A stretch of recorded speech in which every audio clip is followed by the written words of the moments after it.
एक बार भगवान बुद्ध अपने भिक्षुओं के साथ भिक्षाटन के लिए किसी गांव की तरफ जा रहे थे। तभी अचानक भगवान बुद्ध के पैर में कांटा लग गया। कांटा इतना तीक्ष्ण था कि चुभते ही रक्त की धार बहने लगी। भगवान बुद्ध के भिक्षुओं ने रक्त को रोकने के लिए एक कपड़ा फाड़कर पैर में बांध दिया। इस घटना को कुछ लोग देख रहे थे, जो कि भगवान बुद्ध से ईर्ष्या करते थे। उन्होंने भगवान बुद्ध से कहा कि हम तो तुम्हें परम ज्ञानी समझते थे, लेकिन दर्द को तुम भी सहन नहीं कर सकते हो। तुम पाखंडी हो। और ये हमने सिद्ध कर दिया। ये कांटे हमने ही बिछाए हैं। इस गांव में तुम्हारा स्वागत नहीं, तिरस्कार होगा। इस गांव में तुमको कोई भिक्षा नहीं मिलेगी। भगवान बुद्ध ने उन लोगों से अनुरोध किया कि कृपया करके मुझे इस गांव से भिक्षा लेने दो।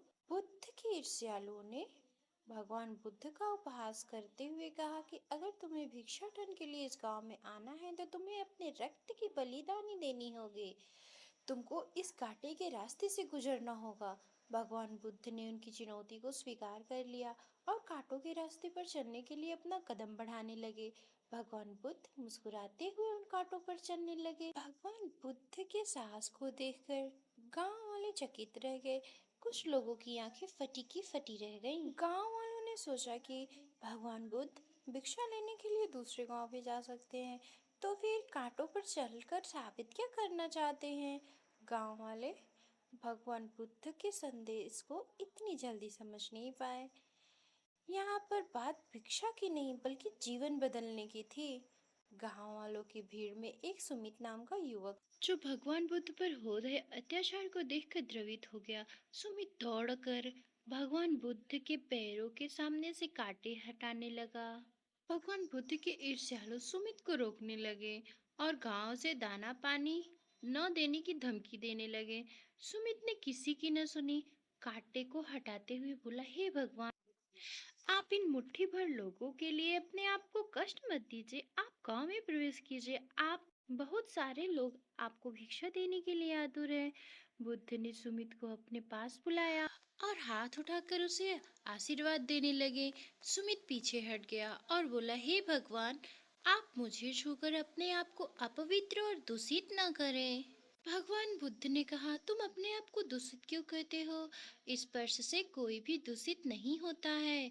मनुष्य तो लोभ, लालच, घृणा, ईर्ष्या से दूषित होता है। तुम्हारे अंदर तो प्रेम भरा है। तुम दूसरों को सुख देना चाहते हो। तुम तो पवित्र हो। बुद्ध के बोल सुनकर कुछ लोग बोले, तुम तो अपने आप को बहुत बड़े ज्ञानी कहते हो और तुमको जाति का भी ज्ञान नहीं है। तुम पाखंडी हो।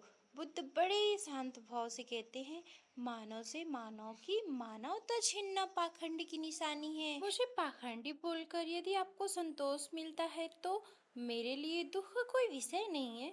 कुछ लोग बुद्ध पर बरस पड़े, परंतु यह तो धर्मशास्त्र है, फिर यह पाखंड कैसे हुआ?